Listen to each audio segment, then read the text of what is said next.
So we're in New Orleans filming the last of our series of What's the Future, and we thought we just have to get a connection between AI, which is this episode, and jazz.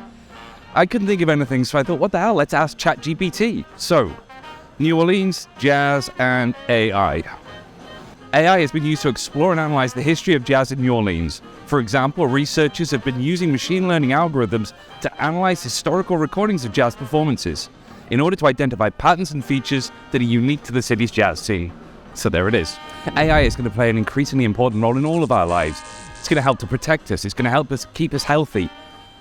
But if you're like me, you kind of grew up movies like The Terminator, and we think about AI and we think about some kind of hyper-intelligence that's going to take over the world and bring an end to mankind. And that's simply not the reality. Well, not for the short-term future, let's say. The reality is with AI, it's already affecting our lives. When you go to Netflix or you go to your music streaming service, it's starting to look and make recommendations as to other things that we might enjoy. When we visit hospital and we have scans taken, we're feeding more and more of those scans into AI, and it's using that knowledge to help identify signs of cancer that as humans we wouldn't even be able to detect. The AI market is going to be 1.8 trillion in the next few years, and it's going to be for all of these reasons. Most of us will interact with an AI on a day-to-day basis and probably never even notice it. For others, the effect is far more profound. So I was born in Australia, missing my left hand, and to this day, we still don't know why that occurred. And so I guess I've grown up in a world wanting to understand more about who I am. I found myself, loving sport and using sport as a platform to be able to share my stories. So I represented Australia in the sport of swimming for about 8 years. And then just about 12 months ago, I was contacted by Simon Pollard, the CEO of Covi, who was interested in working with me from a patient advocate perspective, wanting for me to try the technology of the Covi hand and to sort of introduce or invite technology into my life, because I guess for many years I resisted a little bit. So you've lived most of your life without even thinking about it. So how was that to suddenly decide, actually, Covi have been in touch, they're offering this new prosthetic?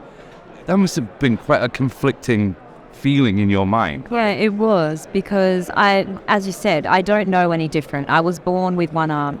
I really am able to do everything without it. So what can I do now that's sort of going and pushing beyond the boundaries as I know them?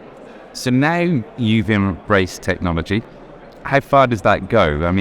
Yeah, I think this is a question I ask myself on a regular basis. And it is about knowing where the boundaries are, where the lines are. And so for me, from a personal perspective, it's about looking at the ethical component to that as well, and being part of that process and part of that conversation, with the idea that we're not looking to necessarily fix or put people back together who might be living with a disability, but how can we enhance the human capabilities that are already there?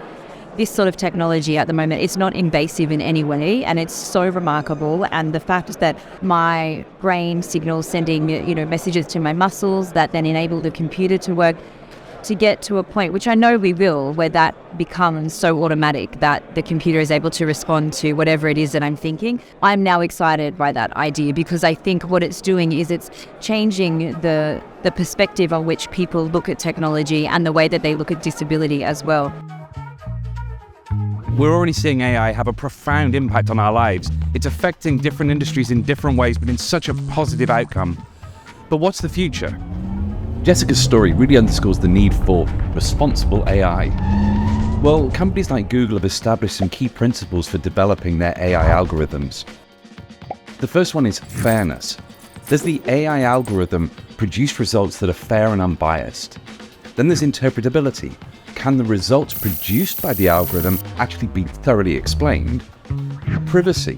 Does the algorithm protect the privacy of both the training data and the input data that's been used to train it? And of course, security. Is the algorithm that's been built secure against attack? Well, we know with AI comes a massive quantity of data. It's these quantities of data that will allow us to train the algorithms to become more and more intelligent and more useful to us. This data has to be protected, secured, and used responsibly throughout the whole AI lifecycle. That's from ingest to reconstituting exact data sets, potentially years after a model was trained, through to that long-term archive. And those will be the challenges that tech companies such as NetApp will be focusing on both today and in the future.